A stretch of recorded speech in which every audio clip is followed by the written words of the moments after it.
um, yeah. So we lost to the Dolphins. It's funny that we lost to the Dolphins because I feel like they gave us every which way possible. In order for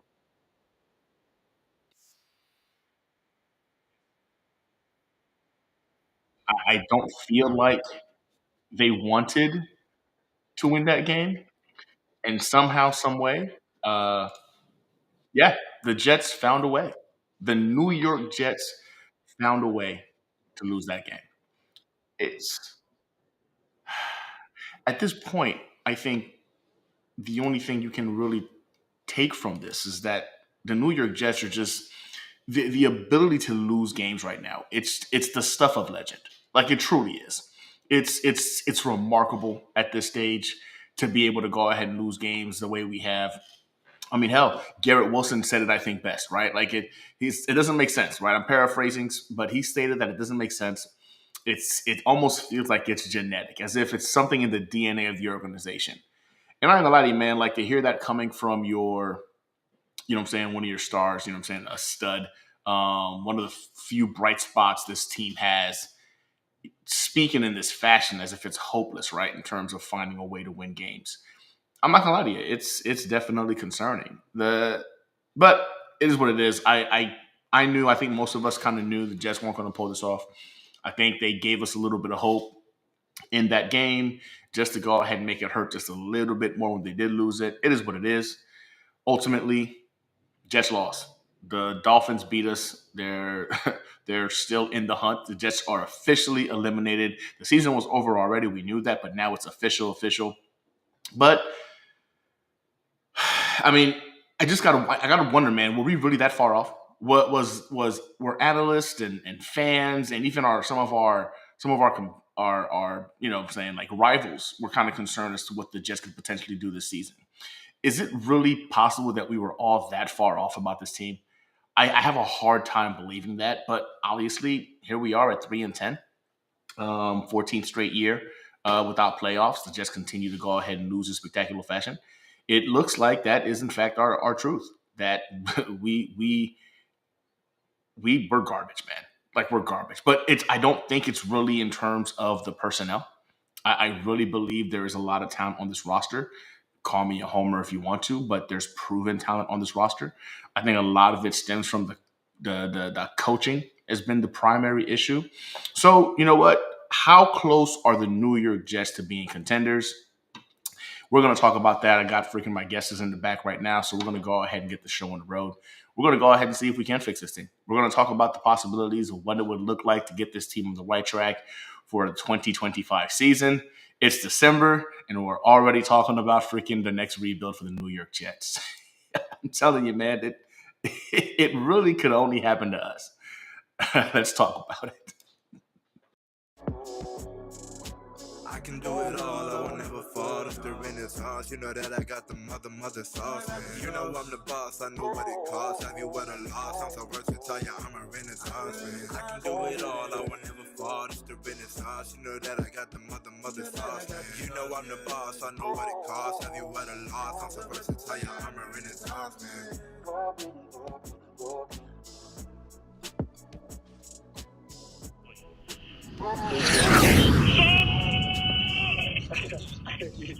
Congratulations, brother. And here All right. So the Jets are trash, right? At least they've played like trash. But there's legitimate talent on this freaking team. I refuse to believe that we can't pretty much salvage this and bypass a completely new rebuild. But in order for us to fix it, I think you got to get to the core of it all. So me and Marcus are going to go ahead and chop it up tonight, and we're going to go ahead and talk about how to fix the New York Jets. At this point, I think it's just a matter of can we do the impossible and get this team back on track in one season, or is it going to be a full out rebuild? We'll talk about it. We'll figure it out. My boy Marcus was good, man. Loving the setup, man. I see you came prepared today, man. A little bit more professional today, huh?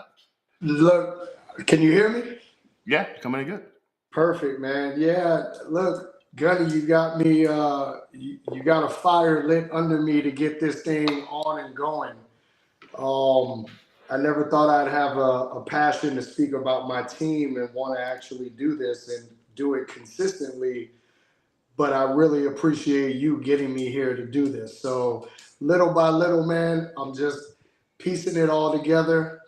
Uh, I'm waiting for a backdrop that I got ordered, Okay, custom okay. made.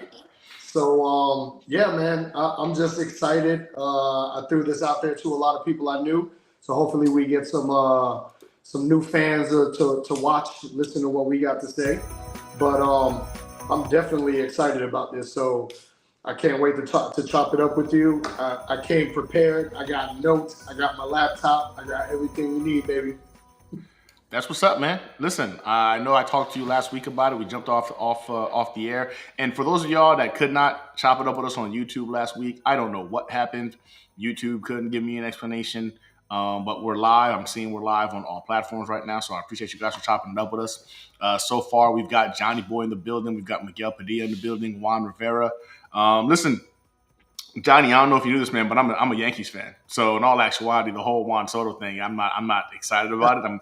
I'm glad you guys were pumped about it. In all actuality, I think 780 mil over 15 years is a lot. I think it's too much, but you guys are happy about it. Hey, good for y'all. But yeah, I'm not pleased that we lost Juan Soto, especially not to you guys. If we had lost them, you know what I'm saying, to LA or something like that, fine, whatever. But to lose them to the Mets, I'm not gonna lie, that stung a little bit. It is what it is. So congratulations to you, Johnny Boy. At least you got yourself a nice little positive in the month of December, since the Jets can't give that to you. But yeah, so we got Miguel in the building. What's up, Miguel? Jets got the talent. Everyone played like individuals. No one was on the same page. I think this says it perfectly right here. So I watched that game again, and for some reason I'm doing it to myself right now, and I have the key plays going on and before we got on the show. And I just this team has the talent. It's not that we've been getting blown out, right? We got blown out in the one game against the freaking 49ers in the beginning of the season. Every game we've been in it. It's just been the inability for us to close these games out and win them. Like literally the issue's been like we are incapable of closing these games out when it matters most in order to get these wins. That's been the frustrating part. But in terms of what this team has in the cupboard, like you've got some studs, right? We look like we have our left tackle of the future. You know what I'm saying? Our boy Olu has looked incredible. Happy birthday to him. He just had a birthday yesterday. Kid looks like he's the real deal in terms of a left tackle. Freaking not Morgan Moses, Simpson, John Simpson as the left guard. He's been incredible, a top left guard in the league this season. So he's operating at full capacity. Titman's also a top center. Elijah Vera Tucker, when he's on the field, he's one of those top guys, right? When it comes to being a right guard. Now, right tackle, I think, is the only real question mark, and I think we're going to address that again as we talk tonight. But the offensive line, for the most part, is there for a coach GM combination. You've got some stud running backs in Brees Hall, freaking Isaiah, and you also got freaking Braylon Allen. Those two young guys showed you a little bit of what they can bring to the table this week against the freaking Miami Dolphins. Both of them average over 4.5 yards a clip. Like, that's saying a lot for them to be that young and that invested into the game and being able to go ahead and perform like that. So that was impressive. And you got three running backs already in the stable. And let's be honest, Garrett Wilson is him. Garrett Wilson made Ramsey look like, you know what I'm saying, a hack this freaking weekend. Like he ran all over him, did what he wanted, was open at will. Aaron Rodgers missed him on several freaking opportunities as well. You watching the all 22 back just pissed me off. I don't know why I keep paying for that service. I'm probably just going to have to cancel that because it's really starting to frustrate me. But seeing how open Garrett Wilson was getting and wasn't even getting, targeted by an Aaron Rodgers goes to show that there's a huge disconnect there. But Devontae Adams looked pretty good as well. And everybody, just so we're on the same page, Devontae Adams and Aaron Rodgers are technically under contract with us next year. Like, technically they are. Granted, I think there's some restructuring you're going to need to do if you want to keep them on the roster. And again, we'll discuss this moving forward. But there's a wide receiver one, wide receiver two, or 1B in the Devontae Adams / Garrett Wilson situation. I think we still haven't seen what Malachi Cordy can do. I'm going to put that on coaching as well. I think this team is not far away in terms of where we want them to be. I'm sorry. I don't think it, I know that the record tells you what they are, but man, coaching has been so horrendous. I think that's been a key component. What do you think, man? Do you think this team is going to need to do a full rebuild? Do you think it's on the coaching? Like, how do you see this turning around, if at all, for us over the next year or so? Yeah, no, I think you hit it on the head. There's no way you blow up and rebuild this team. That is not in the cards. It's not that it's a bad team. Again, like we talked about, they're just playing bad football at times, Yep. right? A lot of these games have been close. And I kind of want to walk back what we talked about last week because we we kind of jumped on the let's shit on Aaron Rodgers a little We did. bit. But after the game is over, after the dust settles, right, you kind of have a little clarity on what's really going on, right? So your emotions are taken out of it and you can really kind of think clearly about what's really going on. And he had a great game, right? This last game. Threw for over 300 yards finally, right? Yep. Really got Garrett Wilson the ball, really got Devontae Adams the ball. So really, there's just a couple of pieces that this team really needs. And every mock draft and everything that I've done to look at the pieces we're missing, a lot of it keeps going back to the defensive side of the ball. Because our offense, where our weapons are between the running backs, the wide receivers, really one piece away on the offensive line, it has to go and it has to be the coaching to be held accountable, and that's the reason why this team isn't winning. It has nothing to do with play on the field. Now, granted, sometimes in spots we look like, we can lose a game in different ways that people have never seen teams really be able to lose a game. But coaching comes into that, right? Because you have to be able to coach a game when you're winning in the fourth quarter. There's no way why you should be blowing those games. And I want to Facts. say maybe 5 games out of the season we've blown with the lead coming in through the fourth quarter. A good team with good coaching, they figure out how to win those games. Yep. So they can keep you out of bad positions, bad play calling, certain things that you know you should be doing to seal that victory up. It's not all on the quarterback. It's not all on Aaron Rodgers. It's really a lot of different things going on, and really we have to really look at coaching. I think coaching right now is what we can hang our hat on, and better coaching brings this team to probably a winning record right now 100%. rather than the scapegoat. And like I Yep. said, yeah, the quarterback's always going to get the brunt of everything, right? No matter if they win, no matter if they lose, no matter what goes on the field, it's always going to step back to the quarterback, right? He's the leader of the team. But at the end of the day, coaching really gets us out of some of these situations and really turns the season around. 100%. 100%. And this is what I've had to kind of like bring myself back to in the thought process of, okay, 14 years, you know what I'm saying? It continues. The playoff drought continues. I think this is our 5th year where we've had a losing season as well. Like it's been ugly. This has been horrendous in terms of experience as a fan base. And I know it's you hate to get to this point where you're in December and we're talking about 2025 already. I mean, my Yeah. goodness, the playoff seeds haven't been solidified yet, and here we are as Jets fans knowing our season was over in November. So for me, I think it boils down again to getting this done right this time. We're going to have the right people in charge. I love Joe Douglas. I'll be the first to admit I was a big fan of Joe Douglas. I was on top of the world for Joe Douglas. I believe he did some incredible things in terms of building this roster from an expansion level talented roster to what it is now. But again, results are the results, right? We gave him a long leash. He got the coach wrong. He got the quarterback wrong. He got the left tackle wrong. And all of those things combined, it was just too much for him to overcome. I will say this. The New York Jets without freaking Coach Saleh have the defense has been a shell of itself. And now I'm starting to realize and believe wholeheartedly that this is why our defense was so good. It had nothing to do with freaking Ulbrich. I don't think he had anything to do with it. I do believe now wholeheartedly our head coach was more defensive coordinator than he was head coach, which is why that's how the ball played at such an elite and high level. They have looked completely lost. The crazy part is the moment we went into overtime, I was sitting there talking to my freaking my wife, and I was just like, if we go into overtime, we're going to lose this game. And she's like, calm down. Y'all been playing pretty well. I'm like, nah, you don't understand. If we go into overtime, we're going to lose this game. We need to win this game right now in regulation. Because in overtime, if we don't get the ball first, I think it's an automatic loss. And even if we do get the ball first, I don't know, what I'm saying, if we can pull it off. And I had to explain to her that our defense has been a shell of what it once was. When you need these guys to come up with a play they're disappear. They're gone. They just vanish. They look unprepared, undisciplined. A couple of bright spots, of course, on the defense, but for the most part, these guys, whether you have our starters out there or all pro, it doesn't matter. They've looked like they were lost in the they're lost in the shell of themselves ever since Salah left.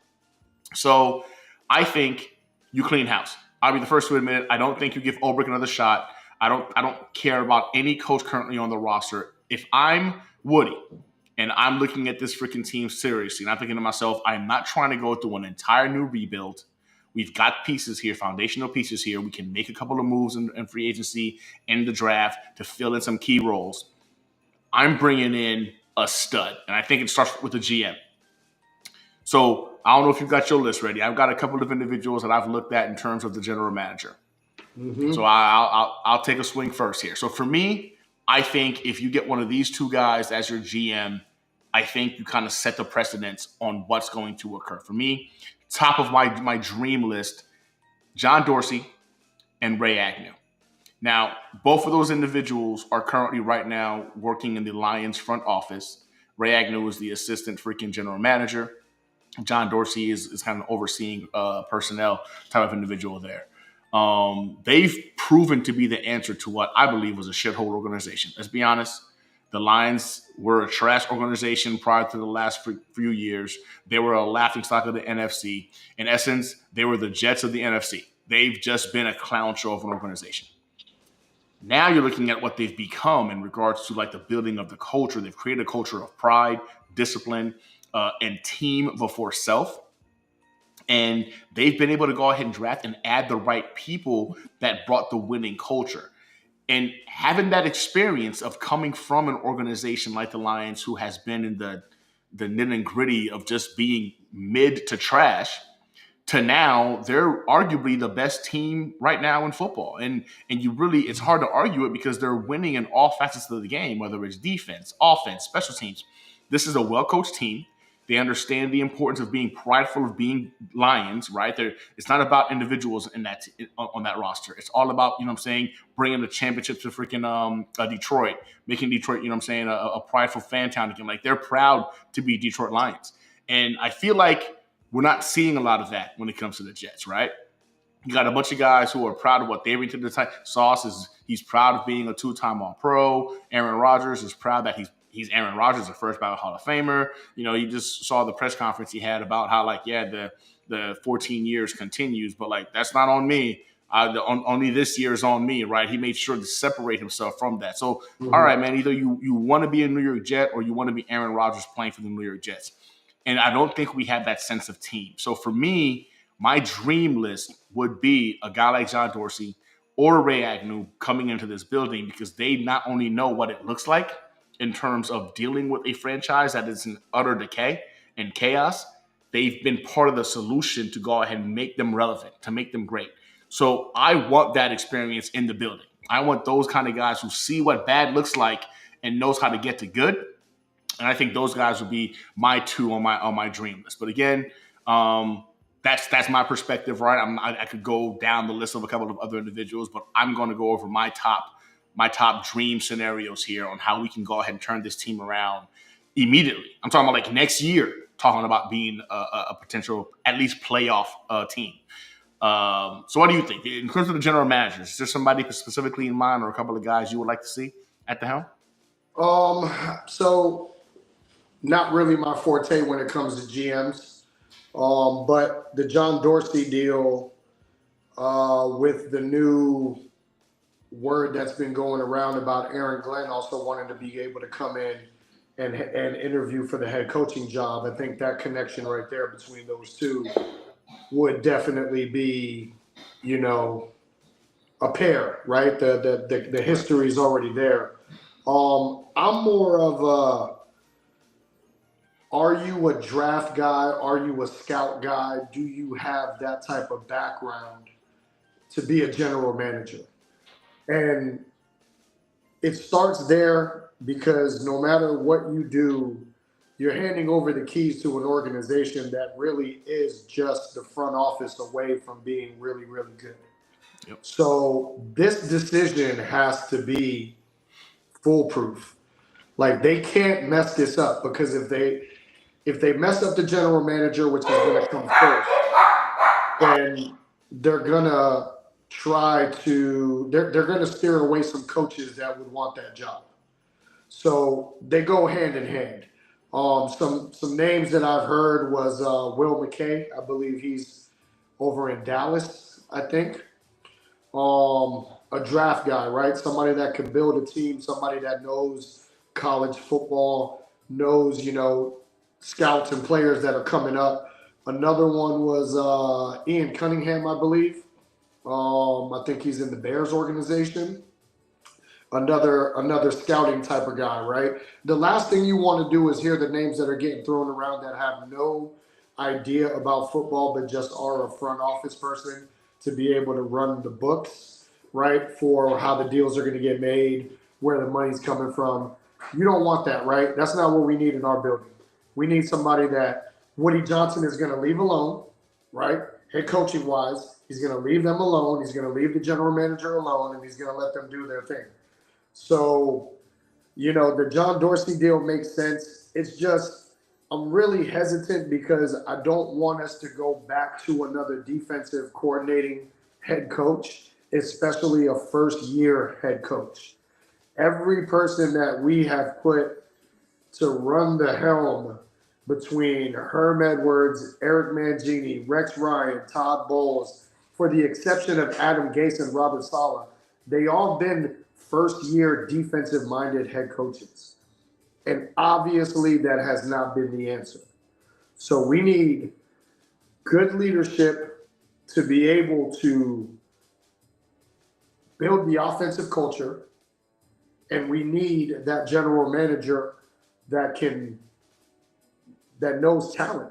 I just worry about the draft. The draft is hit or miss, but you can't miss with the first 2 or 3 picks. And Joe Douglas did a pretty decent job of that with not missing, but he missed enough that the job obviously came down the line and it was time to go. But when you get into these general managers, they have to be dialed in when it comes to what is this talent that's coming out? What kind of connections do we have to the talents that are coming out? Are our scouts good enough to see what it is we need? How do we put that together, and how do we build and get the pieces that we need instead of just reaching for players that we don't know are going to work out and just really wasting a pick? That's what I don't want to see with the future of the New York Jets. We bring in an offensive-minded coach to go ahead and maybe has a connection with the general manager. Fine, that's great. You build that offensive team, and really from there, we've seen that you don't need a top 10 defense to go ahead and win in this league, but you need a top 10 offense. So build it around the offense, get offensive-minded guys in there. I want an offensive-minded coach. I want a coach that has been a head coach before. Stop trying to make these defensive coordinators, head coaches when, like you said, we've had that for the last couple of years with the great defense, and it's got us absolutely nowhere.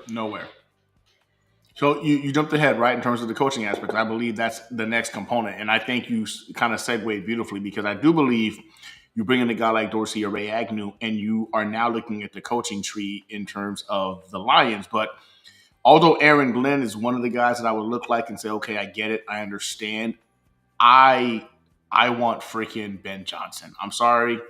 I know a lot of individuals are going to come at me because I'm saying this, but I want freaking Ben Johnson. Before I go into my head coaching thought process on how this Jets team can get right, Daniel sends us a message here, and I got to address this, man. So he goes, the idea that this question is being asked proves that Jets fans haven't learned their lesson. You are going to talk about coaching. I said this summer's so-called talent was overrated. I just disagree, man. You look at individuals like you look at them individually.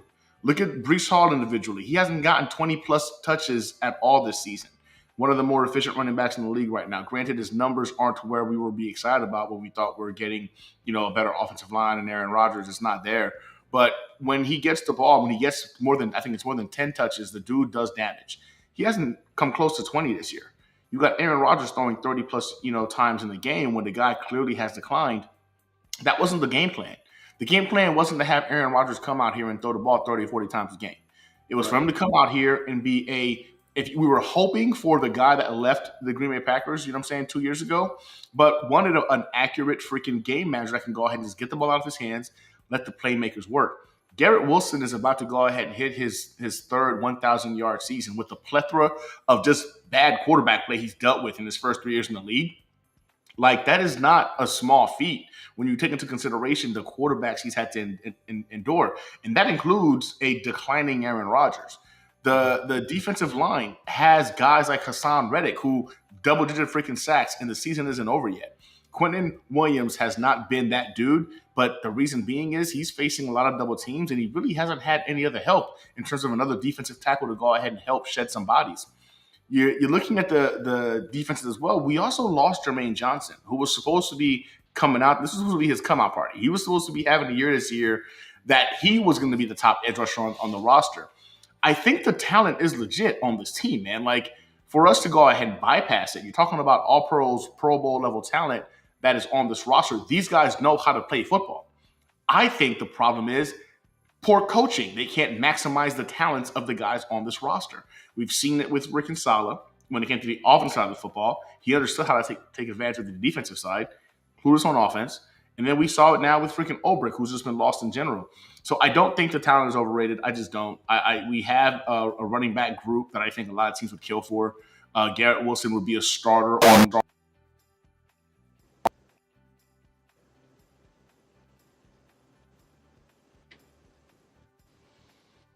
Looks like your mic might have went out. No sound, gang.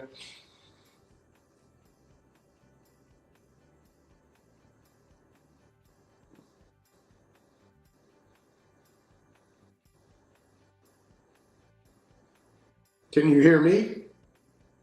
Can you hear me? I can't hear you. Can you hear There me? you go. Now you're back. That was weird. All right. But yeah, so just to answer Daniel, man, I disagree. I mean, again, some fans might feel that way, and that's fine. I mean, at the end of the day, the team is 3-10. It's going to be hard to sit there and talk about how great the team, because if you want to say it's the talent, that's the reason for it. So be it. But even on our offensive line, what I'm saying, from center all the way to the left tackle, you've got guys who have been since starting. Right? I know Olu's new, and his 2 games starting has been in that top 10 in terms of left tackles. The Simpson's been top 5, and then the freaking Tippmann's been top 10. You've got a top freaking 15 guy in freaking Elijah Vera Tucker. Like, there is legitimate talent on this team, man. Like, I feel like they're not led properly. They're poorly coached. I think a lot of these coaches are just scared of Aaron Rodgers and refuse to kind of do their job as coaches. But again, I'm not going to die on no hill right now because, again, at 3-10, we suck. the results are the results. We suck. But I would say it's more on the coaching than it's on the talent of this team. Comms is down. I think if you guys can hear me, man, just let me know if you guys can hear me. I saw that. I know Marcus can hear me now. Yeah, Not sure what just happened there. Okay, cool. Yeah, I'm a Dark Soldier on this one, man. It's coaching. You think the Steelers have a better roster than the Jets? They don't. And I know for a fact they don't, because both my brothers-in-laws were shocked that they beat us when we played them when I was at the Steelers game. They knew they were outmatched talent-wise. But you know what they had? They had the better coach. They, without question, had the better coach, and it showed, right? Like, our team gets punched in the mouth, man, and these guys freaking just lose their mind. They crumble. They have no idea how to go ahead and get out of a funk. It's been frustrating. Thanks, Miguel. I appreciate you. It's been frustrating to go ahead and see this team just take hits and just freaking crumble. I mean, in this week, I don't know what happened, but the defense got lackadaisical, allowed the Miami Dolphins to get back. The moment they had to go into overtime and they didn't win that game in the freaking regulation, all of us knew it was over. I don't know if there was a Jets fan watching that game that thought to themselves, you know what? We can win this. It's possible. I knew it was over. I texted my brother that it was over. One of the guys that I talked to is Miami Dolphins fan, Brendan. I tweeted him. I was like, man, I just won this game because that's a wrap. You guys are going to win this game. I texted my brother, who's a Miami Dolphins fan. I was like, I cannot believe you guys came back to win this game. He's like, nah, relax, man. We're going to overtime. I'm like, nah, bro, it's pretty much a wrap. And sure enough, they walked right down the field and let us score a touchdown. The team does not know how to deal with adversity, and that's a lack of preparedness and confidence in themselves. because of coaching. I'm sorry. I just look at the coaching. They just don't know how to go ahead and maximize these guys. And that's why when it comes to head coaches, I want a guy like Ben Johnson.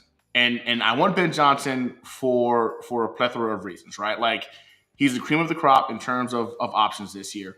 If you bring in a guy like a John Dorsey or a Ray Agnew, he's already kind of made it known that like he would like his job selection to align with the general manager. So he wants to be in lockstep with the general manager. So that would give us a favorite to potentially get him in the building if we bring in one of those guys. Ben Johnson right now, man, is playing football the way it's meant to be played in the 21st century. The Detroit Lions are fun to watch. Like if you haven't watched the game, just watch the game. It's fun to watch because that offense puts up points. And it's very creative play design. It's situational gameplay. It's about utilizing the run game, the tight end, the wide receivers. Like everybody's able to go ahead and progress and get the ball because of creative design. Ben Johnson is that dude.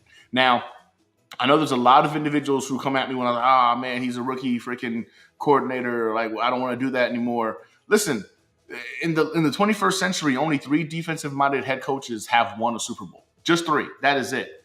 And for anybody who's afraid of the whole, like, well, I want the head coaching experience, like, I want you to remember two things, man. Like, the last few years have actually favored the hotshot coordinator that turned into a head coach more so than not, right? And secondly, a head coach with previous head coach experience means that they were fired for failing at being a head coach. Like, that's what that means. They're available because they were fired because they couldn't do the job of being a head coach.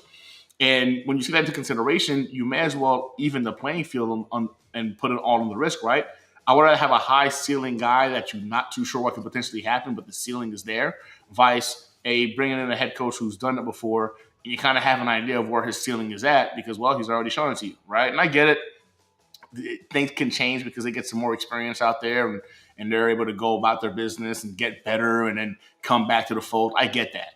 But for me, man, if it's not Ben Johnson, that's when I would go with, if you're going to go defensive-minded head coach, I'll go with Aaron Glenn. I'll do the Aaron Glenn thing, and I know he's a defensive-minded guy, but I'm very serious about wanting to go ahead and bring as much of that Lions mojo to the Jets.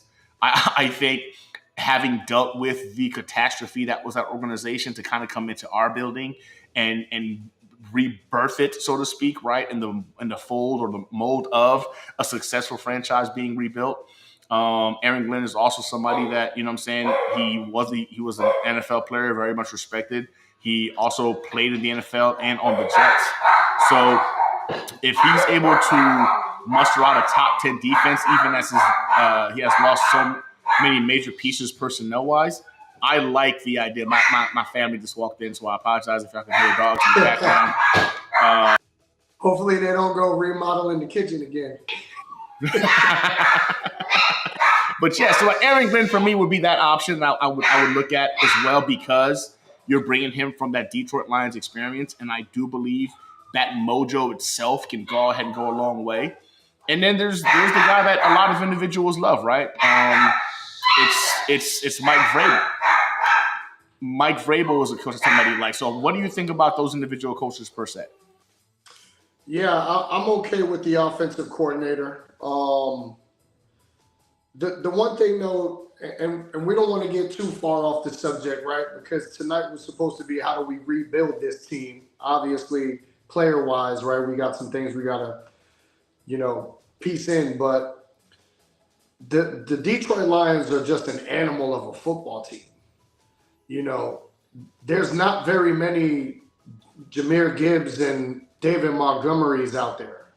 We may have a younger kind of like spitting image of that with what we have between the Braylon Allen and Breece Hall deal. But I mean, you got some dynamic players over there. And what ends up happening with the Lions is you continue to pound the ball on the running game, and then that opens up what you can do with the tight end and what you can do with Amon-Ra St. Brown. So, I mean, there's a lot of stuff that incorporates that offense, but it all stems from the running game. And I've always said, from the last 2 to 3 years, the Detroit Lions have had the best offensive line in football. I mean, like, they literally go out there and bully and play bully ball to be able to run the ball. And Yeah. in the NFL, that's what you need, right? You need to be able to run the ball. And I feel like the problem with the Jets is we go and we get away from that when it doesn't seem like it's working instead of sticking with it. Because Brees Hall literally is a 3-down back, right? He Facts. can run the ball at any given point in the game, be explosive at any given point in the game, and really kind of be a game changer. We're just not giving him the opportunities to do it.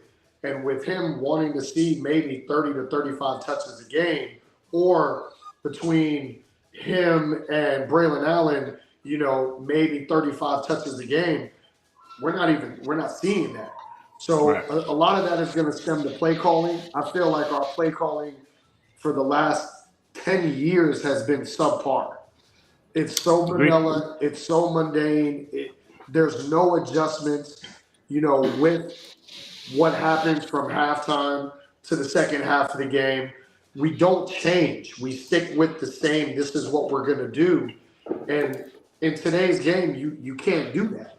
You have to adapt to what's going on, and you have to be able to make those adjustments during the game. And that's where we don't give coaching enough credit, because it can't be easy, right? You have to be a certain type of coach for players to want to go and run through a brick wall for you.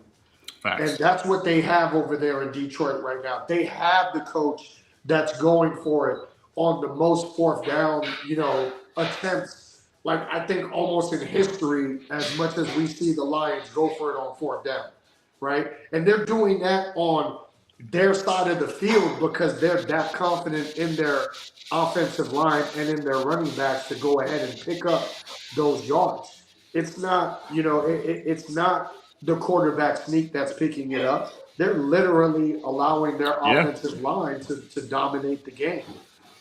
We're there, and the issue with the Jets is we just don't have the chemistry yet. That team hasn't been together enough on the field at the same time enough, and really be able to gel and mold. That offensive line is going to be better next year than it is this year. If we go ahead and we get that last piece, and if we are looking for that right tackle, and let's say we find somebody, because really I think this is a very defensive heavy draft. If we get a right tackle somewhere later on, which in my mock drafts I've been able to pick them up after the third round for somebody that could be a fill-in piece, you don't know what you're going to get. But right now, once we come back into this new year, that's why I don't care if Aaron Rodgers comes back. If he does, I think we're going to be in a better situation. It's going to be better chemistry. Right now, everything was just thrown together. The Jets thought they were going to have this phenomenal team, and right now they just got a bunch of roster players. They're trying to figure out how to put it together. That shit comes over time. One season to the next, getting better step by step.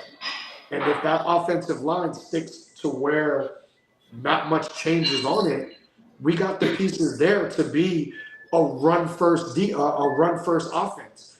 Build off of that. You got the cowbells in the backfield. You got the receivers on the outside. You start incorporating some tight end play. Dude, this is a totally different team. But you get the right coach in there that turns some of these one possession games that we've blown, these 3-point games that we've blown, these losing by 5, losing by 6, all these games that are right there. The right coach, I feel, changes that. And if it's Aaron Rodgers we got to deal with for one more year, I'm okay with that right now. I'm living with it. It's not all him. And if the free agents that are coming out that are going to be free agents next year, there's only 3 of them on that list. One of them is really the only person that I could ever see coming over to the Jets. The other 2 are going to be franchise quarterbacks somewhere else because they might be seasoned enough to be able to do that. I don't feel we're far away, and I feel like it's not all about what Detroit is doing over there, the personnel. They got a really good football team. Even a bad coach would make them above 500. They're that good. In that division, I don't know. You got the I feel Packers, you got the Vikings in that division right now. But see, I, even like a team like the Vikings, right? The Jets, I feel, have an all around better team than the Vikings have. we do. I The agree. Vikings just find a way to not shoot themselves in the foot and to win a football game that they really shouldn't even win. So that's the difference, right? They're just better coached. It's not that the roster is better. It's not that the team is more talented. It's just that the coaching is better to not lose a game when you're not supposed to lose that game. If we don't lose 5 games with the lead in the fourth quarter, look at our record. Yeah, you're right. Now, Different story. now everybody is not such in a panic to try to figure out what's going on. And trust me, man, I was one of the ones that was being super hard on this team. But as I went back and I started looking at these games and I started looking at what the loss margin was, this is a whole different season. Had a couple of things gone our way, had the ball bounce our way, had the field goals been made. It, we're panicking because we want to win so bad. So fine. So here we are. You blow it up in the front office. You get that situation right. The Jets are on a whole nother train ride come next season. Doesn't matter who the quarterback is. It doesn't matter. So you bring in John Dorsey, or you bring in Agnew, and you bring in, you know, your boy that you want over there from Detroit. They get offensive minded. They start putting a better game plan together. They start running the ball more. We're there. We're right where we want to be. I firmly believe that. I firmly believe that. But we I got a feel lot of like we got a lot of free agents that we got to sign next season. So we yeah. got to So you figure know that out. what? We'll go into that. We'll go into that next, right? So I think right now, as we look at so we got Connor in the building. I agree, but you are only as good as your record is, 3-10 compared to 11-2. Yeah, nah, that's facts, man. The 3-10 is the record is who we are. Like that is that it tells you who you are. And I know we can talk about the talent and the coaching, but at the end of the day, the product being put out there on the field is a 3-10 product. That's the kind of team that we currently have right now. But again, going back to what we were just talking about, the GM, the head coach. I know a lot of individuals want Mike Vrabel to be that particular head coach to kind of come in and take over. I think when you talk about keeping Aaron Rodgers and running it back with him, I will admit, if Aaron Rodgers is the way forward for next season, I think you do need to bring one of those headstrong head coaches in here to go ahead and kind of keep him in check. Because I don't believe anybody in our front office right now is telling Aaron Rodgers no. I just don't. And I think a guy like a Mike Vrabel, you bring him in, cool. You're gonna bring him in, let him run it back with Aaron Rodgers. Let Aaron Rodgers know, like, hey man, this is my team. We're gonna go ahead and do it my way. Fine, I get it. But I need to reiterate the fact that a guy like a Mike Vrabel is also a guy that's coming from having been fired. Like Mike Vrabel played, was the head coach of the Titans for 6 years, right? Starting off with a 9-7 record year one, 9-7 again year two, made it to the AFC championship game, losing to the freaking Kansas City Chiefs, which was the highlight of his head coaching career, year two. Then he was first in the AFC South and then lost against Baltimore in the wild card game. Then he was freaking 12-5 and then lost in the divisional game. And then after that, it was 7-10, and then it was 6-11 before he was let go in 2023. So a lot of individuals look at Mike Vrabel as being the answer, and I'm like, I get it, right? He's a guy with a overall winning record. I think it's 54-45, but the reason he got fired is because in his last 2 seasons he went 13-21, and the highlight of his time as a head coach was in year two when he made it to the AFC Championship game against the Kansas City Chiefs. So I understand Mike Vrabel being the guy that a lot of individuals want to bring into the building and being the face of the franchise for the next couple of years or whatever, right? 4 or 5 years, whatever. But I want to usher in the fact that like the reason why he's not a head coach in the NFL now is because he started to lose as the NFL has adjusted and progressed, right? So again, I digress. If you're going to keep Aaron Rodgers, I will admit that I think a guy like Mike Vrabel is your best option to go ahead and keep Aaron Rodgers in check. But for me, if we're talking about creating this team and looking to go ahead and be successful, I think you got to go ahead and bring in an offensive minded guy. But like you just said, that doesn't really matter because once we get those individuals in the building, the talent component still matters, right? And we do got a lot of free agents. And for me, looking at our free agent coming up right now, I have this right here for the New York Jets. So I look at this, and if I'm being honest, man, I don't think we keep a lot of individuals. Um, Looking at how many free agents we currently have, I think a lot of our guys might you might let them go.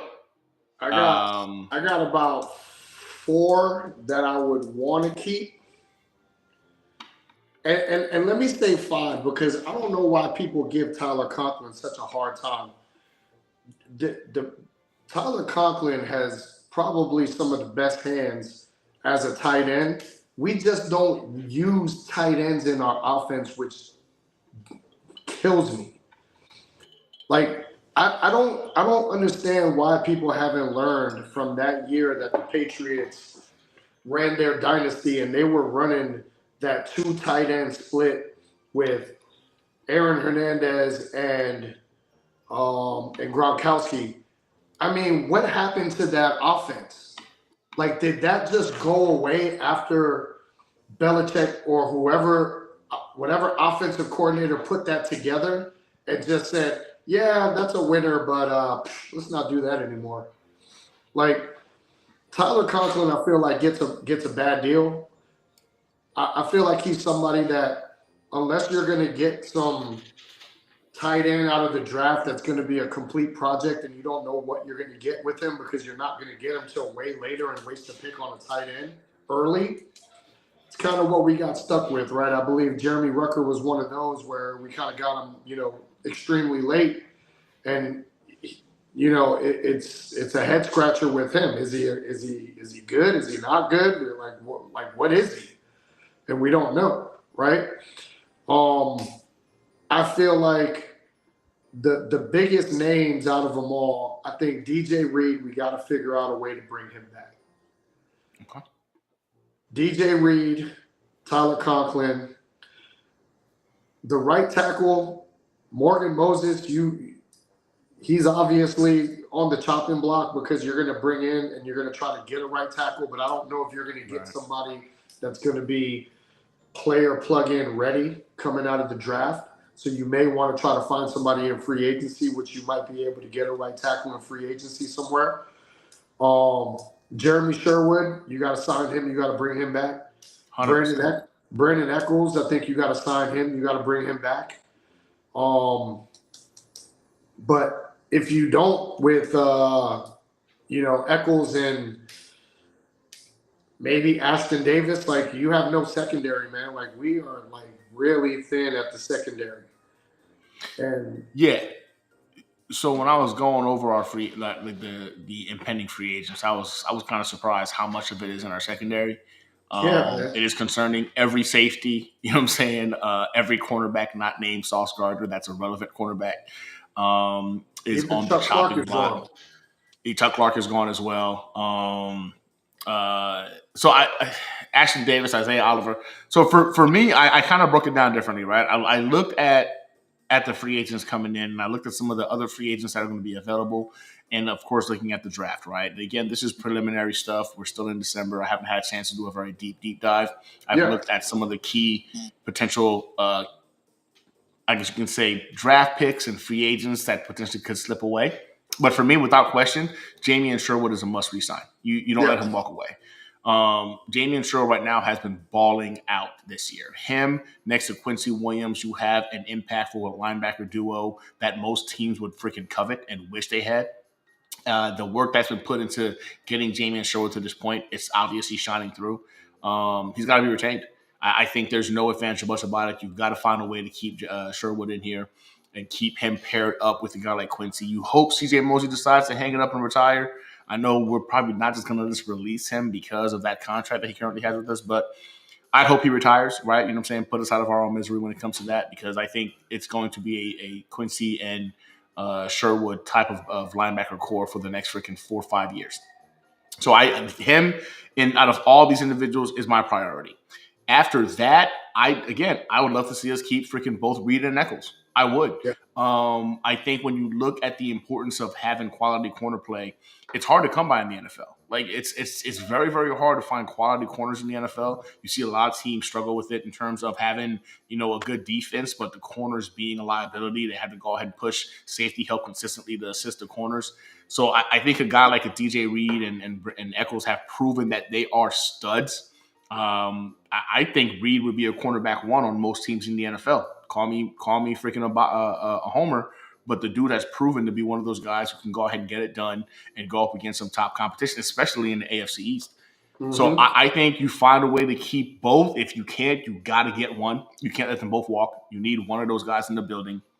I know we've got a couple of guys, what I'm saying, that are young that you're going to go ahead and be working with, but you still need the that proven stud in that freaking cornerback room because let's be honest, Sauce Gardner is going on year 3, right? So year 4. He's still a young guy when it comes to the cornerback position. So I think you need to go ahead and find a way and keep one of those guys. Now, in terms of, I think Isaiah Oliver or Tony Adams, if you can't do both, right? They shouldn't cost much. Mm-hmm. They're both very young as well, and they've shown they've taken some steps forward. So I would like to go ahead and see both of those guys potentially retained as our safeties. Um, I think we get Tony Adams at a discount, and yeah, possibly and possibly. I'm hoping that they're smart enough that Brandon Eccles, we pay him, but we don't pay him a lot. You yeah, know what I mean? yeah. At a discount, at a bargain rate, but I would like to keep him. Yeah, if you want to keep Irvin Charles as well as your key special teamer, I'm on board with that. But after that, man, when you look at the rest of these guys, I know it looks like it's a lot of individuals we're losing, but not a lot of guys that move the needle much. You know what I'm saying? Yeah, Like you've seen Tyron Smith. Now again, you brought up Tyler Conklin. I'm okay with bringing back Tyler Conklin. I'm not going to be hurt if he has to go or if he stays, but sure. I'm okay with bringing him back. I'm with you. I think he's underutilized. The dude has some of the surest hands we have on this team. But again, our offense doesn't go ahead and utilize a tight end very much, which is one reason why I wasn't really big keen on bringing in a guy like freaking dude that got drafted to go to freaking the Raiders. I'm having a brain Brock fart right Bowers. now. Yeah, thank you, Brock Bowers. Because Yeah. this offense, Aaron Rodgers himself, they're not big on utilizing tight ends. But a guy like Tyler Conklin, I don't think he's going to cost you much. You bring him Mm-hmm. back in for a couple of years. I still think you need to draft another tight end. I don't think Rucker is the answer. At this point right now, we've seen the kid miss too many assignments, drop too many balls. Love that he's a Jets fan, but again, when it comes to playing football, it might not be in the cards for him at this level. He struggled mightily. Again, is that on the coaching or is it on his talent level? This was a guy who was freaking hitting home runs when he was at Ohio. So talented he is, but we haven't really seen it come to fruition right now in a Jets uniform. So I'm okay with bringing with him, but after that, man, Morgan Moses, you can let him walk. Tyron Smith, he's freaking cooked. I think Solomon Thomas, freaking great dude, but so like Chuck Clark is somebody that like I'm okay if you want to bring him back for another year, but if he Mm-hmm. walks, he walks. Like it's just there's not a lot of freaking now again in paying my homage to my boy Green Bean, a guy like Kenny Yaboa, you want to keep Kenny in. He's young, 27 years old. Fine, I'm okay with it because I know freaking Green Bean would want to keep his boy Kenny. But in terms of the free agents, although it looks like a lot, there's not a lot of freaking needle movers. I feel like it's pretty obvious on the individuals you need to bring back. Hopefully, Hassan Reddick gets a big contract somewhere, and we get a freaking comp pick for him. But after that, man, Rodgers is under contract. I know a lot of people were wondering if Rodgers wants to play next year. I don't see a scenario where he doesn't come back, unless again the new GM and the new head coach want nothing to do with him. I saw a tweet that freaking the Buffalo Jets fan put out that made perfect sense in terms of the pros and cons of keeping Aaron Rodgers. And in all actuality, it makes perfect sense, right? Like you keep him because are you really going to find another journeyman quarterback that kind of gives you his potential ceiling and floor coming into next year? Maybe another year off the Achilles injury helps him out quite a bit. You don't really know until you see it. But at the same time, if you do that, then you got to get hit for the full $64 million in cap for the following year. Like, do you want to move on from him? So he made some very, very good points as to why you keep or don't keep an Aaron Rodgers. And honestly, whatever happens, happens. I think he winds up coming back. I do believe Devontae Adams is going to also take a restructured contract to remain a New York Jet. And again, like I feel like the components are here, right? Like if it was up to me, if I had my dream scenario in all actuality, I think we let Rodgers go, right? And hopefully Devontae wants to stick around. If not, we understand. We'll let him go too. Okay. And you bring in a guy like Justin Fields for cheap. And you have him, Tyrod Taylor, and freaking Jordan Travis figure it out freaking next year. If we've got our quarterback of the future amongst those guys, then well, it won't be Tyrod, but if Jordan Travis or Justin Fields, who I think he's like what 25 or 26, figures it out, great. We got a quarterback that we can win with in the building. Then you've got the guy, but I think the gold is going to be that 2026 draft when that QB class comes out. If Archie Manning is amongst those individuals, I want Archie Manning. A lot of people think I'm crazy for saying that out loud. But I love the pedigree. I love the very limited amount of snaps we've seen him take at Texas. The kid is a freak athlete, strong arm, accurate. He has the football IQ. The dude comes from football quarterback royalty. So for me, that's who I want to bring into the building and kind of build around, Archie. But at that point, you'd have key components around on your roster that allows him to come in and not a lot of pressure. There's a team around him to kind of like lift him up. So I'm either here or there when it comes to the quarterback situation. Right now, I do believe next year. I don't know if we're a Super Bowl contender. Could we be a playoff contender? I think so. Whether it's Rodgers at the helm or a journeyman or the bridge quarterback in Tyrod Taylor or Justin Fields or a freaking Jordan Travis, and we can figure it out next year. But in terms of the right tackles, right? So I love and I'm hoping they stay available. But I think his name is Okafor from the Patriots, right tackle from the Patriots. Young cat, you know what I'm saying? 26 years old. Right now, they're still trying to figure some things out. They haven't re-signed him yet. He's taken the majority of the snaps. So bringing him in, a guy like Radens from the Titans, another right tackle right now who's looking at being a free agency. Both of those guys are very young and they're very, very durable at that position. I think bringing them in right now next to an Elijah Vera Tucker can alleviate some of the frustrations and the pains that come along at that position. And I got a couple of guys that I think you can go ahead and draft as well when it comes to that. So that's going to be the nice segue into what the draft would look like, right? In terms of what do you think your most pertinent needs or the favorite route you would want to go in terms of the draft? Like if the draft was tomorrow, and I know again that you got limited information, like just like me, I just went over some of what would you like to see done in the draft this year? Well, if we stick at that number 7 spot, which seems to be this magic number, because look, if we win 2 more games on the schedule, we're somewhere still in between 7 and 10, somewhere in that range. Right. But every draft that I've drafted, 3 out of the 4, Mason Graham fell to us. That's my. And so with that, we need that counterpart to Quentin, right? Quentin. Yep. So if we can get another run stuffer that's active, right? Because I guess that's his main thing, where he's got a really high motor. He gets after the football. He can tackle, pretty good. But he's also a big body, and that kind of alleviates. Okay, how am I gonna attack both of these linemen? Who am I doubling? What am I doing to be creative to try to take one away? Because that's all you're going to be able to do is take one of them away.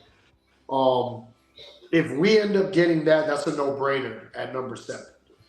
Call me crazy, right? But I feel like our safety spot is a big need. Yeah. And with the way that Buffalo has shown with their mediocre defense, if you have a good, strong, and free safety, you can eliminate anything going over the top to beat you. Yep. So with what we look like, Chuck Clark being one of those, Tony Adams being another one that's going to be a free agent, Jalen Mills is really the only one that's back there. Isaiah Oliver, we don't sign him. We don't have any safeties. And I think that's a crucial spot. I think, the days of having a really, really good safety over the middle, and especially if you want to play that type of defense where safeties can come up, fill the hole, run, stop, and do that, that's a lost art, right? Like we that's something that we need to be looking for. So for me, it's been a very defensive heavy draft. And again, knowing that we only need the right tackle, I feel like that's something that we may be able to get. Even if we don't get it in the draft, we may be able to get it somewhere outside of free agency. So one piece for the offensive line, I can deal with that. But I think we also need a little bit more depth on that defensive line. So if we're looking at another edge rusher, because maybe we are going to lose Hassan Reddick, another edge guy is not a bad thing, because when you have that wave of defensive linemen that are coming in the game and are in those certain packages that can get after the quarterback, stay fresh, I feel like that's what we lacked this year, right? We've been on the field so much that we don't have the depth at that defensive front that by the time a team just keeps kicking you in the mouth, driving you all the way down the field, there's nobody else to come in and take some of that pressure off as a fresh body that is worth anything to get in there and actually, do damage. So I think we should possibly focus on another edge rusher or something along those lines. I'm even all for. I know you love the linebackers that we have. I'm even all for a linebacker project. I feel like we need a really, really, really sure, strong linebacker. Granted, Sherwood is good and he stepped up, but we don't know what Sherwood we're going to get next year. True. And if Jermaine Johnson can kind of play that, come up a little bit, but also play that, linebacker position, and we need another linebacker that's there that is a game changer. If we get a game changer linebacker, Quincy Williams is great, right? But he's not a game changer. He can get after it. He can get to the ball. But it's when Quincy seems like when he wants to play football and you don't really get 100 with him, it seems like the whole season. Okay. Game changer linebacker, game changer safety, which, look, again, call me crazy, but that kid, I want to say his name is Malachi Starks from Georgia. Yeah, he's nice. I mean, this is a draft that the Jets got to go after the best players on the board. Not overthink it and try to do too much. But if the best player on the board is available and that's the spot that we're picking in, right? Yeah. We're not going to make a mistake. This team really has too many foundational pieces to make a mistake on the draft. That's fair. The only way we make a mistake is coming in thinking that we're looking for the next quarterback. And from what I've heard, whoever is leaking this information that the Jets are going after a quarterback with their first pick scares me, because there's nobody in this draft that I really want. The only one that I would be looking at is probably the one that all of the Jets fans are probably looking at, which is Drew Allard. And that's only if what he does through this playoffs showcases him that he's the real deal. Because if he is the real deal, Sanders and Ward are off the board. He's really the only next one, because I'm not a Jalen Milrose kind of guy. Yeah. Granted, guy has great legs, but threw a ton of interceptions, and really doesn't have the accuracy that we need. Nah. But if you look at Allar's build, he reminds me of a Josh Allen. He's mobile like that. He's big. We're talking 6'5", 230 plus. Strong arm, big arm. Right? Strong arm, can get the ball down the field. But he's got the bracket that he gets to go through where he can warm up. And if he gets to that Georgia game, because Georgia advances and so do they, Well, now he's for the world to see, and whatever happens, happens. I'm not big on going after him, and we don't really need him per se. But if you look at the quarterbacks that are going to be free agents, you got Sam Darnold, you got Mariota, you got Andy Dalton, Justin Fields, Jameis Winston, and Russell Wilson. To be honest with you, bring in Jameis for all I care. 100%. Bring in Yeah, Jameis. before we draft any of these quarterbacks, man, I'd go Justin Fields or Jameis Winston, and I wouldn't even think twice about it. I don't Yeah, like any of these quarterbacks. I don't see them competing with the likes of a Josh Allen. Drake May has looked better than I think the majority of us thought he was going to look. I did not think he was going to look that good, but you've seen the kid coming along with very, very little help. So I'm kind of worried what he might look like with actual help on the Patriots. Tua, we can hate on him all we want to, but when the guy's on the field, he's one of the most accurate quarterbacks in football. I don't see any quarterback in this draft moving the needle to where we can look at it and say, like, yeah, yep, we got the better quarterback in this competition in the AFC East. I don't. For me, get me Justin Fields, get me Jameis Winston if we're going to go ahead and play that game. I do believe 2026 should be the year of the quarterback. And for me, when it comes to this draft, I loved how you brought up Mason Graham. Mason Graham to me is the home run. And I know people are looking at it and think he's a defensive tackle. What are you doing? But y'all, if you think that you haven't seen this kid play, yeah, Mason Graham right now, man, is a big. He's 310 freaking pounds. He's a freak athlete.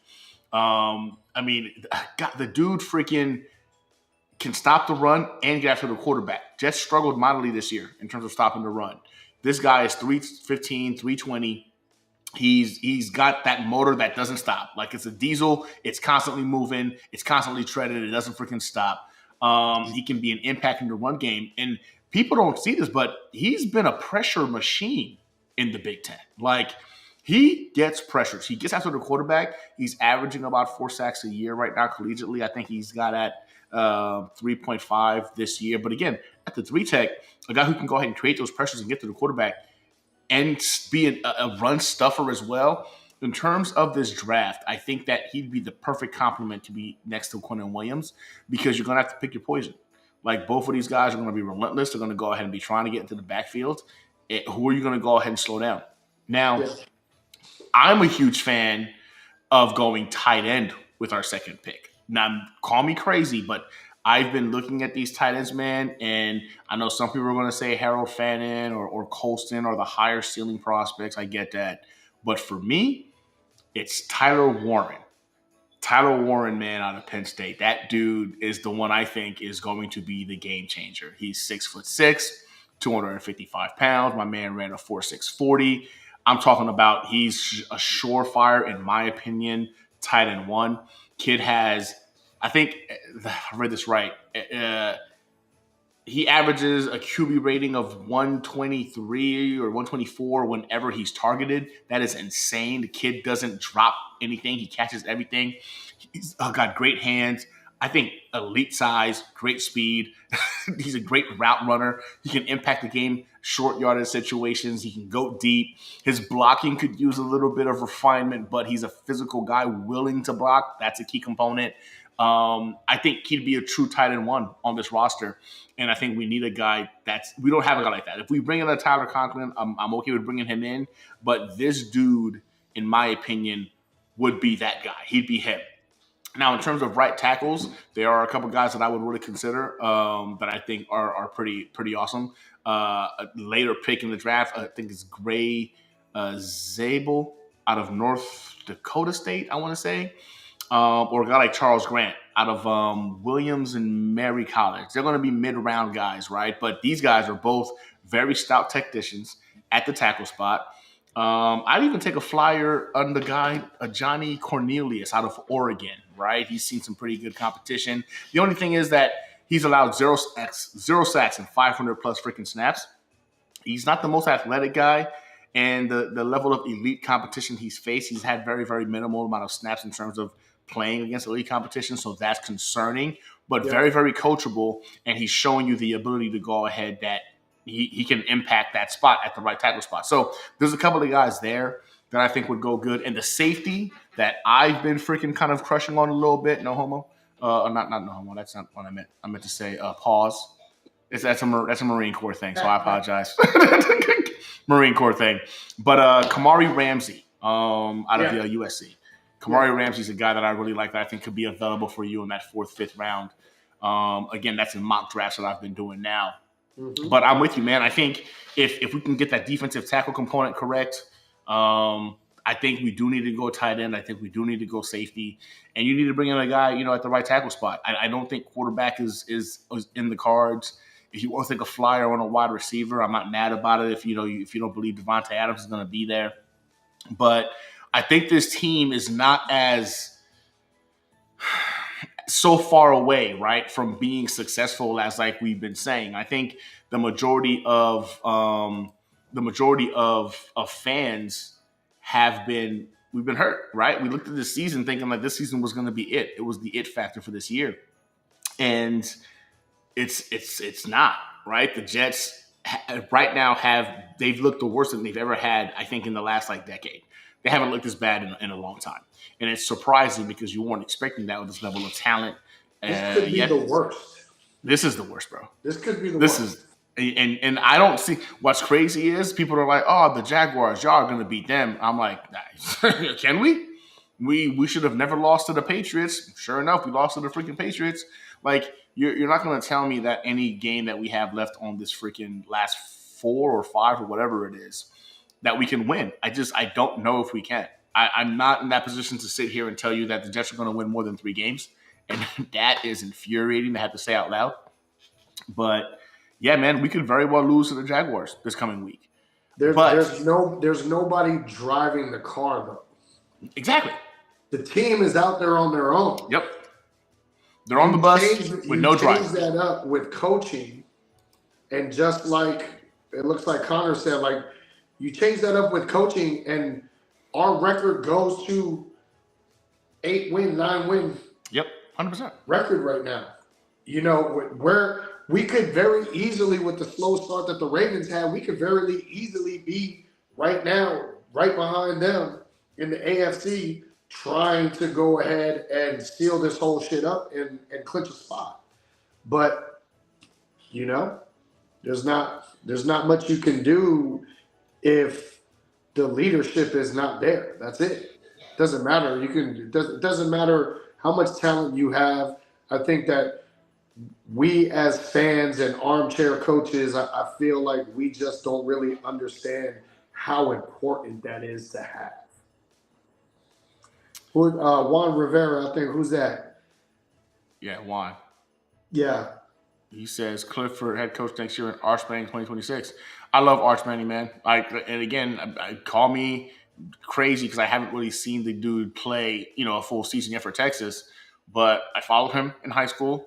Saw him play for the snaps he did play in Texas, and the kid has shown flashes of a combination of his uncles and his grandfather with the athleticism of his father.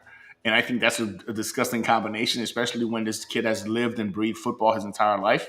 Two of the highest IQ, quarterbacks of all time, and Peyton Manning, and of course Eli Manning. I love the pedigree, man. Love the pedigree. And if it's wrong, then it's wrong. Because at the end of the day, the quarterback position is one of the hardest positions to get right in sports. But you want to try to minimize getting that wrong. And I don't know how else you can minimize it more than coming from quarterback royalty in the situation like an Archie Manning.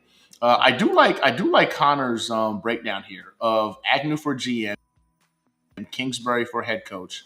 OC. I'm feeling that. Ron Rivera for a DC. Ron Rivera is out there for hire. And so is Kingsbury right now. I believe is also available. I don't think he's a OC for who's Kingsbury the OC for? Somebody help me out here. Because I think he's right now an OC for somebody. I wouldn't be mad about that. Let's not forget, man, Kingsbury, I think he was given a very, very short leash. And, his quarterback was injured and didn't really care about football much. That was a problem, right? So it wound up costing him his job. But Cliff Kingsbury is an individual that I would not be mad at if he was the next Jets head coach. It would not upset me at all. Washington Commanders. That's right. Oh my gosh, yeah. He's the freaking OC for the Commanders right now. I just Appreciate everybody's coming in, the honor coming in. Yeah, I would in a heartbeat. I would in a heartbeat take Cliff Kingsbury. Now, this goes back to what I was saying, right? A guy that was the head coach, got fired for being the head coach, coming back. But I think when you look at his situation, you got to really look at it in terms of the bigger picture of what he was dealing with. But Cliff Kingsbury, man, what he's done with Jaden Daniels right now, making it so easy for him to succeed already in year one. I mean, come on, man. You got to give credit where credit is due. Anthony Lynn, another defensive-minded guy. I wouldn't be opposed to it. Again, let me ask you this, Gunny. What do you think? Because I was called crazy today with saying Jameis Winston coming in and putting some excitement into New York and getting this offense off the ground. That's something that I would be willing to sacrifice for a year. Because, look, the thing is we're not going to tank another season. We're not going to be bad enough to get a top 10 quarterback in 2026. So we are going to be mid-tier, middle of the pack, right? If we turn around and we get the shit together, and let's just say it's really, really going as it was supposed to go this year, and we're fighting for a playoff spot come next year, very possible, right? If Aaron Rodgers comes or whoever is behind. The thing is, I don't think people understand how big this general manager and head coach deal is for us. This is the shit that's going to make us or break us for the next 10 years. Yep. And if it isn't right, we're going to feel the effects right away, and we're going to lose this whole team, and then you're really going to blow shit up. And I think that's perfectly said, right? Like you've got to go ahead and get it figured out from the top down. But as you just stated, right, I don't think we're going to be bad enough to get the first overall pick in 2026. No. But I'm in the belief that you're building up the team now to where you're willing to sacrifice the assets to get the quarterback right. So, yeah, I think somebody said it right here, trade assets. I'm 100% on board with trading whatever you need to get the quarterback. I don't think Archie Manning is going to be the first overall pick either. There's a lot of competition coming out of that draft in terms of defensive players and other quarterbacks that might leapfrog him. At least I'm hoping that's the case. But let's just say he's the unquestioned number one overall pick. You trade assets. Because at this particular point, you know what I'm saying, you've got the offensive line figured out. You've got your wide receiver in the future because we're going to pay Garrett Wilson. You're going to pay him. You got your running backs. You're drafting right now in this draft to solidify the freaking defense further. You re-sign a Jamie Intro. Like you were just saying, there's not a lot of areas where there's holes on this team to where, you don't go with the best player available. In that 2026 draft, the best player available is going to be your quarterback of the future. And if you've got to trade away assets to go ahead and get him, so freaking be it. Like, I think that draft is where you need to get your quarterback. You got to get your quarterback in that draft. You do. Again, like last year was supposed to be the elite, quarterback draft class. You're seeing guys like Jaden Daniels looking really, really good. We don't know what J.J. McCarthy can be yet because he got injured. Caleb Williams, inconsistent, but a lot of us kind of saw that coming. Drake May, I think, is playing better than we thought with a lot less talent around him. So, I don't want to risk an opportunity that next year comes around and you're right, we're an 8-win team, right? So we're picking like freaking 10, 11, whatever. I don't care. I think if Archie Manning does what I think Archie Manning is going to do right now as a starter for Texas this coming season, and he's going to be the guy that this side is going to be that top 3 potential freaking quarterback, you trade up and you go get him. You trade assets because that position it's incredibly difficult to get right. If you can minimize, the getting it wrong, i.e. a guy who's grew up with NFL quarterbacks around him his entire life, I think that goes a long way to minimizing his bust rate, if you ask me. Yeah, I think I've just been traumatized with the debacle of Jets picking quarterbacks. This is true. That's fair. I don't feel like we so much need that pick in the draft to find our quarterback for this team to win. Jared Goff ain't no spring chicken. Sam Yeah, but he was the Darnold, first overall pick. yes, but where is he right now, and how did he make his way over to Detroit? Right, he's He was been in traded the for another league. first overall pick. Don't forget, Matthew Stafford was traded away from another first overall. First overall picks got swapped. Yes, And yeah, both of yeah, them yeah, have, well, one won a Super Bowl and one is looking like he's on his way to win a Super Bowl. So yeah. it's been a benefit. I don't know, man. I just think that to find that golden goose in the draft, you either have to be a really shitty team because you're getting that high draft pick. I don't want us to be that next year, and I don't see us being that next year. I don't think you trade enough assets to jump up in the draft and get that high up of a Oh, pick you to can. be it. You can. Huh? You can give up to 4 years of first round draft picks. No, You no, can no. do it. I know you can package it up a Yeah. bunch of different ways. It just doesn't seem like the right move for putting somebody in this type of roster that can just be a mid-tier quarterback. If you could give five first rounders and Sauce Gardner for Patrick Mahomes, would you do it? No. You wouldn't trade 5 first rounders and Sauce Gardner for Patrick Mahomes to get the best quarterback in the NFL. You wouldn't do it. I don't really think he's the best quarterback in the NFL, but let's say you put up the best quarterback in the NFL. Okay. Josh Allen. I think Josh Allen right now is probably the best quarterback in the NFL. Sure. So you would you trade 5? Okay. Why? Because you know the value of getting that quarterback position right. Unfortunately, I think building a team. I think building a team is more important than just one player. I've always said it doesn't matter what you have back there behind the line if you don't have a line to hold them up. I would agree with you if it wasn't the most important position in all of sports, right?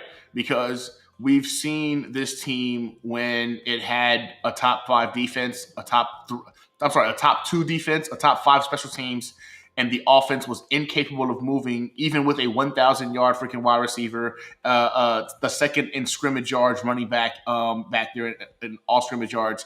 But the quarterback was just atrocious, right? Like, it's one of those things where the quarterback position, unfortunately, they touch the ball every single time on offense, man. Every single time. Sure. And you need that guy to be on point with it. And for me, I've now gotten to that point where I'm looking at it, I'm like, I don't think you can win a Super Bowl in the NFL if you don't have a top 5 guy. If you have a top 5 quarterback, I think you're able to overcome, an average special teams, an average, that top 10 to top 15 defense. You can still be a Super Bowl contender. If you got a top 10 guy, you're going to need to at least have that top 5 special teams or at least a top 5 defense to kind of help you out. If you're outside of the top 10, I don't think you're winning the Super Bowl. I don't. I don't think if you have a quarterback outside of the top 10 that you're going to be able to compete in today's NFL. Back in the day when defense won championships, right? Like, yeah, I think back in the day you could have. But it's been geared so much more towards putting up points, man. Like, it's the superstar quarterbacks putting up points. They're getting all the calls. Look at the calls that freaking the Chiefs get. The game they just won, there was countless holding penalties that weren't called on that last drive. Why? The Patrick Mahomes effect. You got that dude, benefit of the doubt is given to him. Boom, they win games. I think you got to have that dude behind center because the game has been geared towards focusing on that dude behind center. The Jets right now, I mean, again, top 5 special teams, top 5 special teams, top 2 defense, and they won 7 games. That was their peak, 7 games, because the quarterback was I think the 28th quarterback in the league. So I get what you're saying, right? In terms of the team has to matter around them, and look at Joe Burrow. Joe Burrow right now is playing lights out football. Offense is playing well, but there's no help on defense. So it doesn't matter because they got no defense whatsoever. So I see what you're saying when it comes to that, but I just don't think you have a chance, man, at all if you don't have the quarterback. And I don't know, man. If we traded 4 first round picks, man, to go ahead and move up and grab Archie Manning into a 2026 draft, and he winds up being the guy, right? And it's a gamble. It's definitively a gamble. I know that for a fact. But if he's the guy for the next 15 freaking years, like I'd sign up for that all day and then twice again on Sunday, bro. Because having that dude behind center means you can finagle some things like Tom Brady, the Tom Brady effect.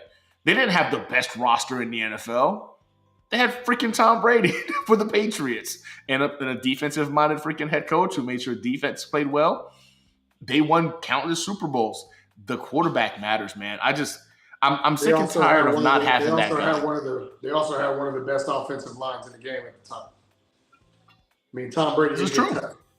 You know This is what I very mean? true. And I think we're not far from having one of those top 10 offensive lines. I think right now our right tackle is a liability. And the first several games with freaking Tyron Smith was a liability. I don't know what the hell was going on with him.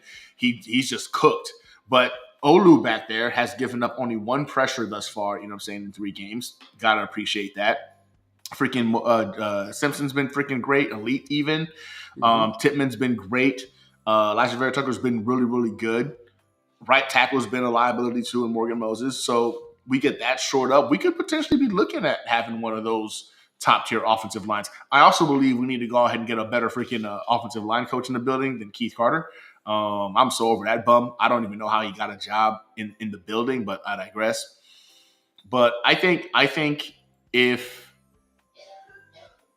I'm with you. I don't believe we're going to be bad enough next year to go ahead and be the first overall pick. Like you said, there's just too much foundationally. There's just too much talent on this team where we get a good or even an average coach. This team will win more games. It's just we Sure. don't even have an average coach in the building. That's the problem. We don't have an average coach in the building. An average coach will get this team to win more games. I agree with you 100%. I do believe if Archie is the guy, right? We believe he's the guy. Then we're gonna have to go ahead and pay a hefty fine. But you know what? What if it's Jordan Travis? What if it's Jordan Travis or we bring in I'm okay with that too. If I Jordan want that Travis kid comes to out, get. I want that kid to get his shot before I anything. do too. I do You too. know. I want to see Jordan Travis next year get an opportunity to compete for the spot. And if he wins it, give him the reins. Because if he is the dude and we actually have a franchise quarterback in the building, then now you're talking about not mortgaging the future and we can go ahead and keep building and doing this the right way, right? And make ourselves more of a long-term competitor. Yeah. But again, the quarterback has to be in the building. And I like the mindset of a Jordan Travis. I like his story, right? His origin story. He's had to earn it every single freaking time. Um, so I like what he could potentially be. Again, I think it all boils down to it, and Fred just said it perfectly. It all boils down to freaking coaching. If we don't got the right the right leader in the building to lead these guys, it ain't gonna matter. And we just saw that this year. Literally, the Jets had the number 2 best roster in the NFL. They were great, the number 2 best roster in the NFL by numerous freaking analysts, by even our rivals who thought our roster was freaking disgustingly elite. We thought it, and 3-10. That's the output. 3-10. So There's no chemistry though. true. No Again though. I chemistry. think that's The coaching's fault. we gotta be smart enough to know that these professional teams, doesn't matter what it is, you get a lot of good players on the roster. That shit takes time to gel. You know what I mean? And it gels right with the right person at the head. Yeah. You gotta have the leader. You know what I mean? And everybody is sitting there, trade style. Go ahead, trade everybody and jump up and get the best quarterback on the board in 26. I mean, that's other people's take. I don't think we build a team like that. And I rather keep picking away at the stuff that we know we need, shoring that up, and then it gets easier when you start looking at the quarterback position with who you want to fill the shoes there.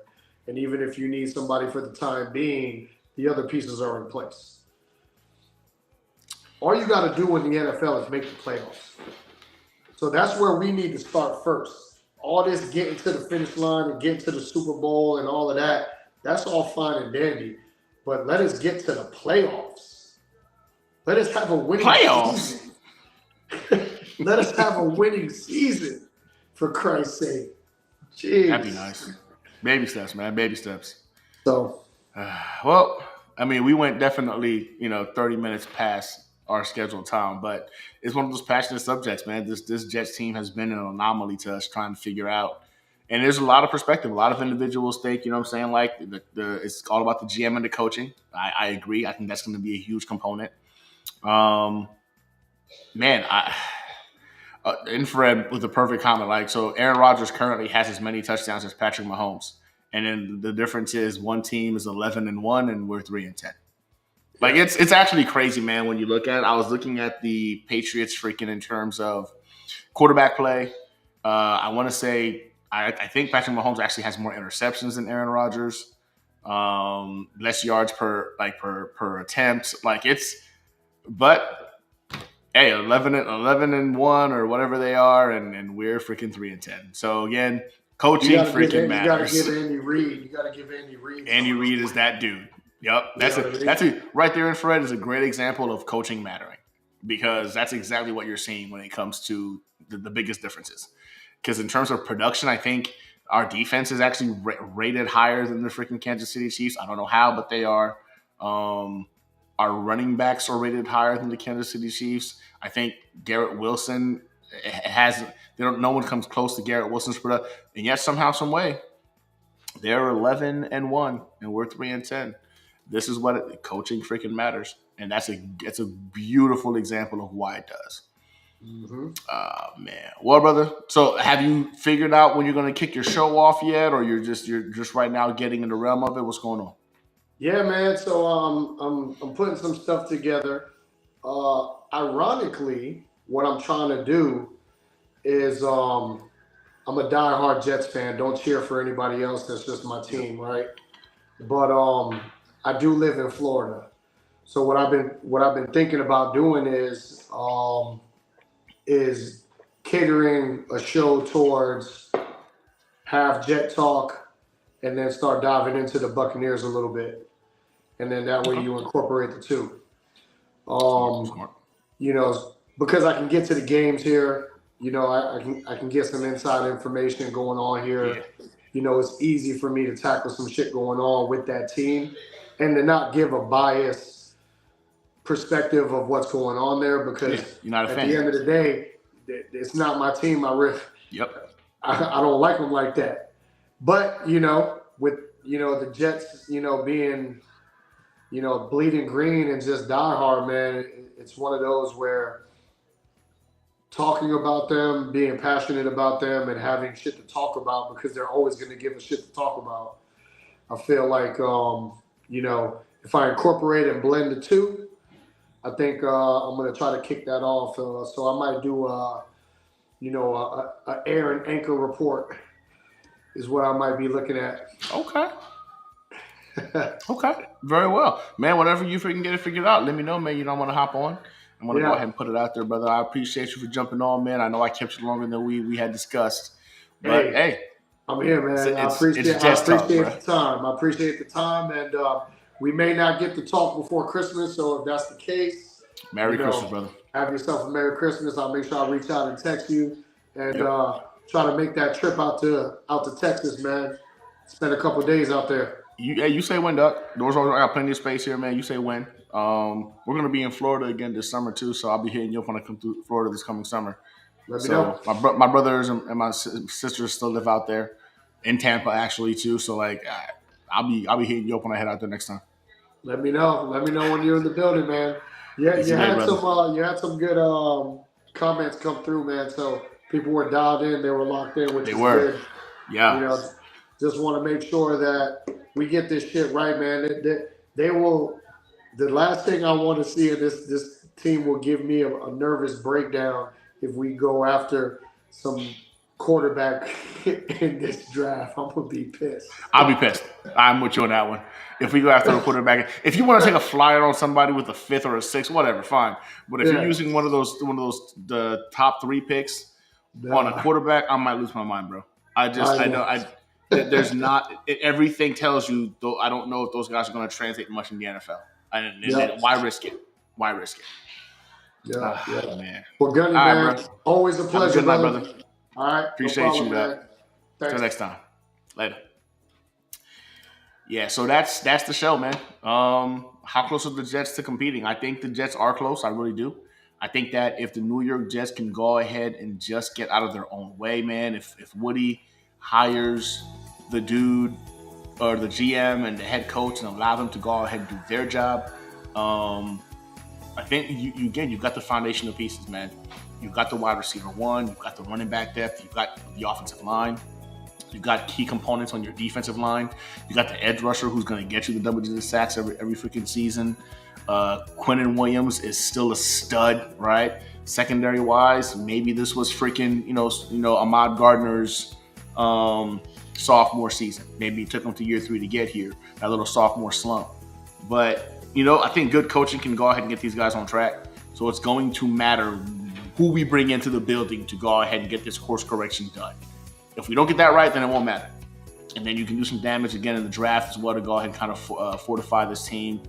Right now, man, I look at the freaking Patriots, who are in a complete rebuild. The Miami Dolphins, who seem to be going around in circles. They're going to still be in the same realm of, semi-relevant. Maybe not, because they're losing a lot of key components. So I think they need to take advantage of this season for them to go ahead and potentially go on a little run if they can. I don't know. But the AFC East goes to the Bills. It goes to the Bills. And if we're going to want to go ahead and get the title, it's unfortunately going to have to be pried from the hands of a guy like Josh Allen. And that dude can ball. That dude can ball.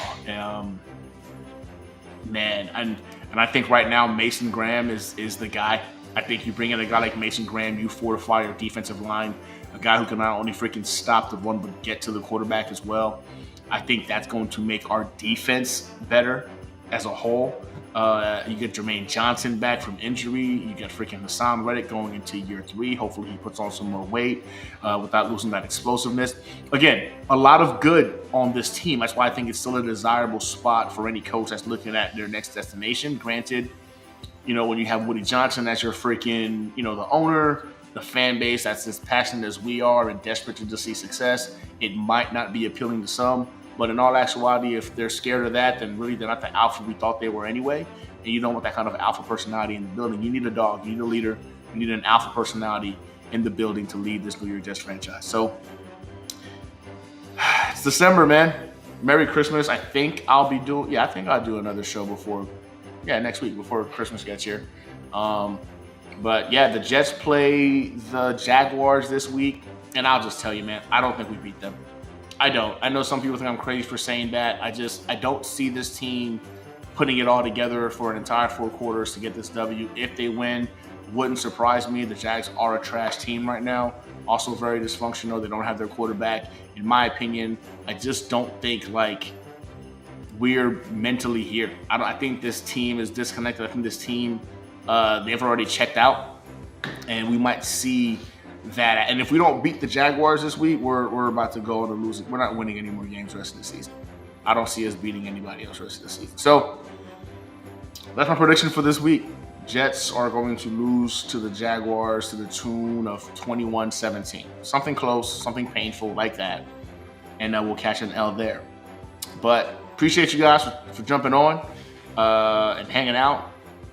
I appreciate all the interaction, the comments, man. Again, you guys are the diehards. You guys are sick. That's how sick we are as a fan base, right? We're sitting here talking about next year, how to fix this team. We love this team. We really, really love this team, and I'm hoping that maybe next year is the year the Jets start loving us back. All right, y'all. Good night. Till next time, and as always, go.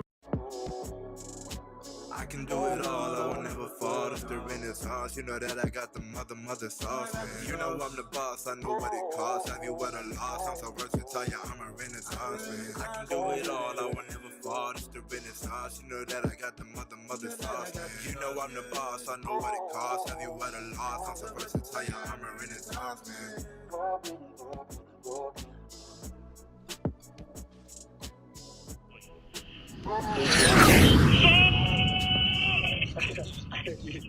Congratulations.